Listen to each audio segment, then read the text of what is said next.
എല്ലാ പ്രിയപ്പെട്ടവർക്കും ക്രിസ്തുയേശുവിൻ്റെ നിസ്തുല നാമത്തിൽ സ്നേഹവന്ദനം. ഇന്നത്തെ നമ്മുടെ പ്രഭാത ധ്യാനത്തിനായി 107 സങ്കീർത്തനം 10, 11, 12 വാക്യങ്ങൾ. സങ്കീർത്തനം 107 10 മുതൽ 12 വരെ. ദൈവത്തിൻ്റെ വചനങ്ങളോട് മത്സരിക്കുകയും അത്യുന്നതൻ്റെ ആലോചനയെ നിരസിക്കുകയും ചെയ്തിട്ട് ഇരുളിലും അന്ധതമസിലും ഇരുന്ന് അരിഷ്ടതയാലും ഇരുമ്പ് ചങ്ങലയാലും ബന്ധിക്കപ്പെട്ടവർ, അവരുടെ ഹൃദയത്തെ അവൻ കഷ്ടത കൊണ്ട് താഴ്ത്തി. അവർ ഇടറി വീണു, സഹായിപ്പാൻ ആരും ഉണ്ടായിരുന്നില്ല. ദൈവ തിരുനാമത്തിന് മഹത്വം ഉണ്ടാകട്ടെ. 107 സങ്കീർത്തനം കഷ്ടതയിൽ യഹോവയോട് നിലവിളിച്ച ഒരു ജനത്തിൻ്റെ ചിത്രമാണ്. എങ്ങനെയാണ് അവർക്ക് ഈ കഷ്ടത വന്നത്? ഇരുട്ടറയിൽ ചങ്ങലയാൽ ബന്ധിക്കപ്പെട്ടവർ. നമ്മൾ വായിച്ച വാക്യങ്ങളിൽ അവരുടെ വ്യക്തമായ ചിത്രമുണ്ട്. അത് നേരത്തെ പരാമർശിച്ചിട്ടുമുള്ളതാണ്. അവരെങ്ങനെ ഈ ദുസ്ഥിതിയിൽ ആയിത്തീർന്നു? ദൈവത്തിൻ്റെ വചനങ്ങളോട് മത്സരിക്കുകയും അത്യുന്നതൻ്റെ ആലോചനയെ നിരസിക്കുകയും ചെയ്തതിനാൽ എന്ന് വിശദീകരിക്കുന്നു. ദൈവത്തിൻ്റെ പ്രമാണങ്ങളെയും ചട്ടങ്ങളെയും ധിക്കരിച്ച് സ്വേച്ഛയ്ക്കനുസരിച്ച് ജീവിക്കുന്നവർ സ്വയം ചില ബന്ധനങ്ങളിൽ അകപ്പെട്ടു പോകുന്നു. ധാർമ്മിക മൂല്യങ്ങളെയും ആത്മീയ പ്രമാണങ്ങളെയും പുച്ഛിച്ച് പുറന്തള്ളുന്നവരുണ്ട്. അവർ ഒരു നിയമത്തിനും വിധേയരല്ല. എന്തും ചെയ്യാൻ അവർക്ക് സ്വാതന്ത്ര്യമുണ്ട് എന്നവർ വിശ്വസിക്കുന്നു. പക്ഷേ അവർ ചില ദുസ്വഭാവങ്ങൾക്കും ദുഷ്പരിചയങ്ങൾക്കും അടിമകളായി ചങ്ങലയിൽ ബന്ധിക്കപ്പെട്ടവരെ പോലെ ആയിത്തീരുന്നു. പല ചങ്ങലകളിൽ കുടുങ്ങിക്കിടക്കുന്നവരുടെ സംഖ്യ ഇന്ന് വർദ്ധിച്ചു വരുന്നു. അവർ ഇരുട്ടറയിൽ കഴിയുന്ന അവസ്ഥയിലാണ്. ഒരു പിതാവ് സുബോധമുള്ളപ്പോൾ തനിക്ക് പറ്റിയ തെറ്റിനെ പറ്റിയും ദുശീലത്തെയും ഒക്കെ ഓർത്ത് ദുഃഖിക്കും. മറ്റുള്ളവരോട് ആണയിട്ട് ചില കാര്യങ്ങൾ പറയും. എന്നാൽ മറ്റൊരു സമയം വരുമ്പോൾ വീണ്ടും തിരിഞ്ഞു പോകണം. സ്വയം സ്വതന്ത്രനാകാൻ കഴിയാത്ത ബന്ധനം. ലൈംഗികമായ നിയന്ത്രണങ്ങൾക്കും ദൈവത്തിൻ്റെ പ്രമാണം അനുശാസിക്കുന്നു. പക്ഷേ അതിനെ അവഗണിച്ച് പ്രവർത്തിക്കുന്നവർ ഒടുവിൽ വൈകൃതങ്ങൾക്ക് അടിമകളായി പരിണമിക്കുന്നു. ഇങ്ങനെയുള്ളവർ ചെയ്യേണ്ടത് എന്ത്? അവർ തങ്ങളുടെ കഷ്ടതയിൽ യഹോവയോട് നിലവിളിച്ചു. അവൻ അവരെ അവരുടെ ഞെരുക്കങ്ങളിൽ നിന്ന് രക്ഷിച്ചു. കർത്താവ് ബദ്ധന്മാരെ വിടുവിക്കുന്നവനാണ്. ഈ കാര്യം 68 സങ്കീർത്തനത്തിൽ പ്രസ്താവിക്കുന്നു. അവൻ ബദ്ധന്മാരെ വിടുവിച്ച് സൗഭാഗ്യത്തിലാക്കുന്നു. കർത്താവിൻ്റെ നസറേത്ത് മാനിഫെസ്റ്റോയിൽ ബദ്ധന്മാർക്ക് വിടുതലും കുരുടന്മാർക്ക് കാഴ്ചയും പ്രസംഗിപ്പാനും പീഡിതന്മാരെ വിടുവിച്ചയപ്പാനും കർത്താവിൻ്റെ പ്രസാദ വർഷം പ്രസംഗിപ്പാനും എന്നെ അയച്ചിരിക്കുന്നു. ലൂക്കോസ് എഴുതിയ സുവിശേഷം 4 അധ്യായം 18 വാക്യം. സുവിശേഷത്തിൻ്റെ വലിയ സന്ദേശം ഇതാണ്. സകല അടിമ നുകത്തിൽ നിന്നും കർത്താവ് നമ്മെ സ്വതന്ത്രരാക്കുന്നു. മറ്റൊന്ന്, രോഗം നിമിത്തം മരണഭീതിയിൽ കഴിയുന്നവർ. തങ്ങളുടെ അകൃത്യങ്ങൾ നിമിത്തം കഷ്ടപ്പെട്ട് ഭക്ഷണത്തോട് തന്നെ വെറുപ്പ് തോന്നത്തക്ക വിധത്തിൽ രോഗം ബാധിച്ചവരെ കുറിച്ചാണ് ഇനിയും പറയാനുള്ളത്. ബൈബിൾ സൊസൈറ്റിയുടെ മലയാള പരിഭാഷയിൽ രോഗത്തെപ്പറ്റി പരാമർശമില്ല.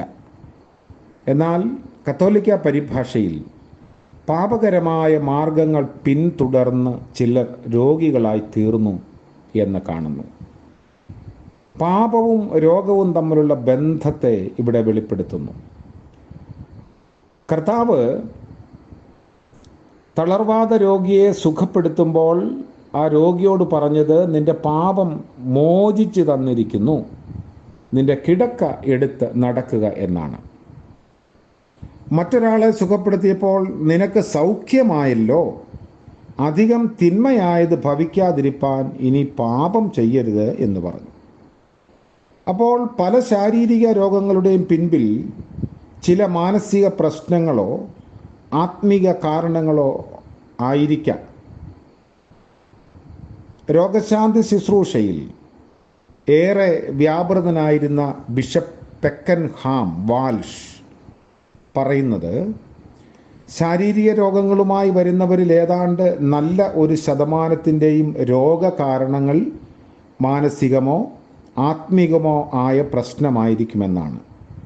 കടുത്ത സന്ധിവേദന, നെഞ്ചുവേദന, രക്തസമ്മർദ്ദം, കുടലിൽ കുരുക്കൾ, ഇങ്ങനെ പല രോഗങ്ങളും മാനസിക സംഘർഷത്തിൽ നിന്നോ കുറ്റബോധം മൂലമോ സംഭവിക്കാവുന്നതാണ്. ഇങ്ങനെയുള്ളവർക്ക് ഒരു വൈദ്യൻ്റെ സേവനത്തേക്കാൾ അധികം ആവശ്യം ഒരു വൈദികൻ്റേതാണ്, അല്ലെങ്കിൽ ആത്മീയമായിട്ടുള്ളതാണ്. ഷേക്സ്പിയറുടെ നാടകത്തിൽ ലേഡി മാക്ബത്തിനോട് പരിശോധിച്ച ഡോക്ടർ പറയുന്നു, this disease is beyond my practice, more needs the divine than the physician. ഈ രോഗം എൻ്റെ ചികിത്സാ പദ്ധതിക്കപ്പുറമാണ്. വൈദ്യനേക്കാൾ അവർക്ക് ആവശ്യമായിട്ടുള്ളത് ദൈവത്തെയാണ്. മാനസിക വൈകല്യമാകട്ടെ ശാരീരിക രോഗമാകട്ടെ ഏത് തരത്തിൽപ്പെട്ടതായിരുന്നാലും അപ്രകാരം വലയുന്നവർ തങ്ങളുടെ കഷ്ടതയിൽ യഹോവയോട് നിലവിളിക്കട്ടെ. അവിടുന്ന് അവർക്ക് ആന്തരികവും ശാരീരികവുമായ സൗഖ്യം നൽകും. മറ്റൊരു കാര്യം, ആകസ്മിക സംഭവങ്ങളിലും ഭീഷണികളിലും സംഭീതരാകുന്നവരാണ്. ഇവരുടെ ചിത്രം കടൽക്ഷോഭത്തിൽ അകപ്പെട്ട കപ്പൽ യാത്രക്കാരുടെ അനുഭവത്തിൽ കൂടി വെളിപ്പെടുത്തുന്നു.